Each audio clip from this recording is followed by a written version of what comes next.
લોક સાહિત્ય લોક વ્યવહારમાં પ્રચલિત સ્થાનિક નામોની જે વાત કરવામાં આવે છે તે આપ અંત સુધી સાંભળજો, ખરેખર મજા આવશે. તો સમજીએ તો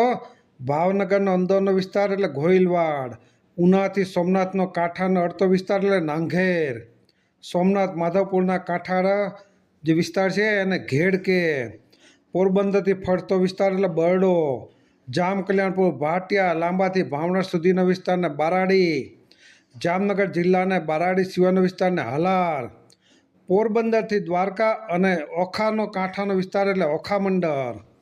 ગિરનાર ફરતા 52 ગામ એટલે સોરઠ, અમરેલી લીલિયાનો વિસ્તાર એટલે ખારોપાઠ, ખાંભા બગસરા જુનાગઢ અને ઉનાની વચ્ચેનો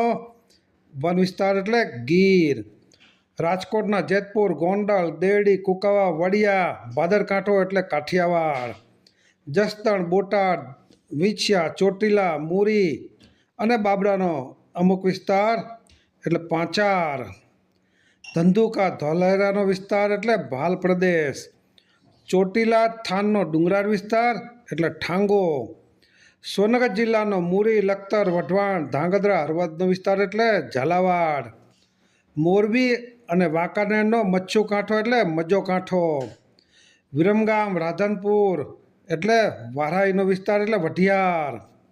વારાઈ દસાડા પાટડી બજાણા 24 ગામનો વિસ્તાર એટલે જતવાડ, સાંતલપુરથી રાપર ભચાઉનો વિસ્તાર એટલે વાગડ, ભચાઉથી ભુજ માંડવી નલિયા નખત્રાનો વિસ્તાર એટલે કચ્છડો, જેને આપણે 12 માસ કચ્છડો કહીએ છીએ, ખાવડા ભીડંડિયારાનો વિસ્તાર એટલે બન્ની.